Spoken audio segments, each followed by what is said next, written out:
Hello and welcome back to the channel. Today we're back in Space Engineer showing you the update we have on our Subterranean starter base.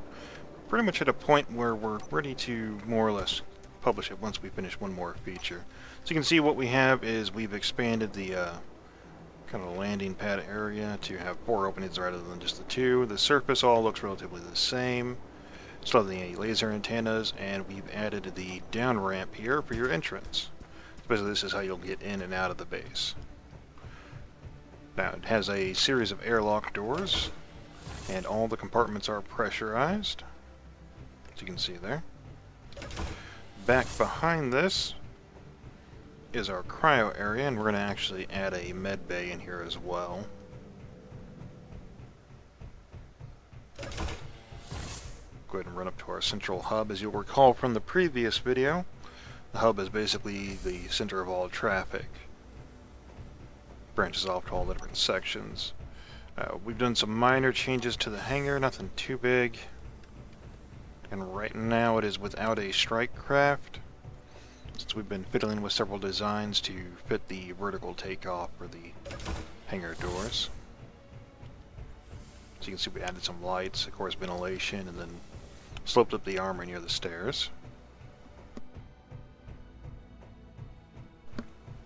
As you can see, we've glassed in the hallways, so you can still see all the tunnels, subterranean look and all that. It's completely enclosed now. We'll head off down this way here. Our 2 main side tunnels here, they're covered in with a pathway rather than a glass tunnel. And this one here has got our warning sign. And our makeshift elevator here, which will activate. We'll probably decrease the speed. It should get rid of a bit of that bouncing. And this is our refinery area, as you can tell. It's got 2 refineries. There's room to build more, of course. And now you have to drop down with a jetpack for it. But down here, you'll find there's 2 large cargo containers, 2 large hydrogen tanks, or 2 hydrogen tanks rather, in the assembler. And again, there's room to expand and add more of each. So basically this is our refinery area, and this is fairly well down. We used a warhead to clear out this crater here for it. Let's go ahead and get back on the elevator.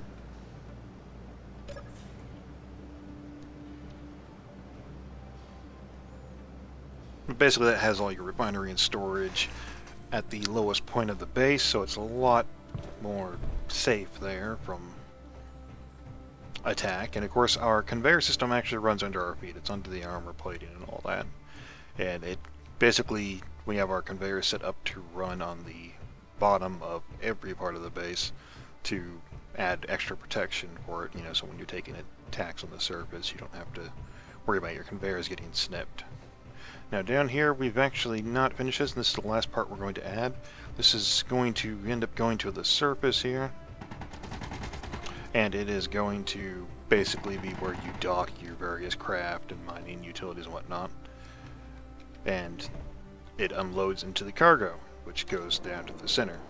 Now there's a series of oxygen tanks stored in the center of the complex, or under the hub. There's one under each of these staircases actually. Be a total of 10, sorry, had to count. And then of course there is a oxygen refinery on the center down there as well. Now we've made a minor change on the surface. I should have mentioned before going down was, of course, we changed this from the internal turrets to the full Gatling turrets there. And we'll leave these internal turrets here, but those will have to be manually reloaded since they're a bit of an auxiliary. Now again, your satellite or your laser antenna is going to be used to connect to various different satellites and whatnot that you'll be able to place up above, and we'll continue working on a variant of it. We're going to finish the docking array that we were talking about there, add the med bay, and then we'll go ahead and get it published, probably in the next week or so.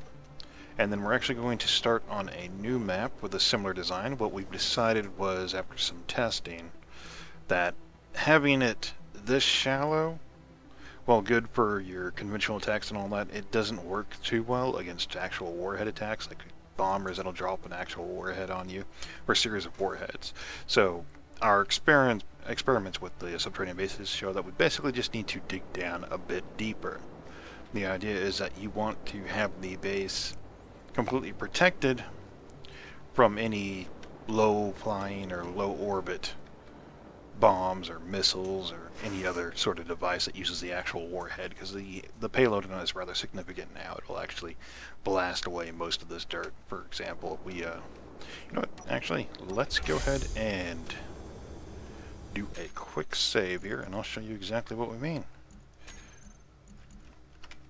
So we'll save that as 2. Alright. And we'll save another one just to be sure.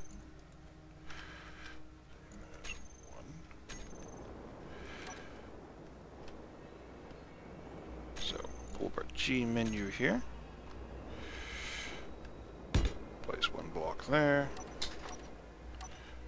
And which one do we have the warhead on? There we go. Since we're in creative, this isn't going to kill us. But you'll see here, there's a warhead. It's on the surface. And we'll turn the safety off and detonate. As you can see, it cuts right into our little walkway here. Doesn't destroy it, and the conveyor system is still fully intact. So it can certainly take a hit. There's no doubt about that. It takes a good hit, and it'll still stay. But basically, our next variant of it, we're going to go much deeper. So that way you can take a series of warhead hits and not have to worry about it. But there you go. That shows our progress, what we have coming up here for it. And of course, the next base we're going to work on after this one. It's going to incorporate a lot of similar designs, particularly the hangar. I rather like the way the hangar turned out here. So we might end up using that for our primary docking landing area. Or rather, we have a few different concepts for it, particularly using pistons or rotors to swing in blast doors to cover it as well. But we'll see how that goes as we do a more intricate map on the next one. And we'll get this uploaded for you guys fairly soon. So look for it in the next week or so. Alright, thank you for your time. As always, you have a good day.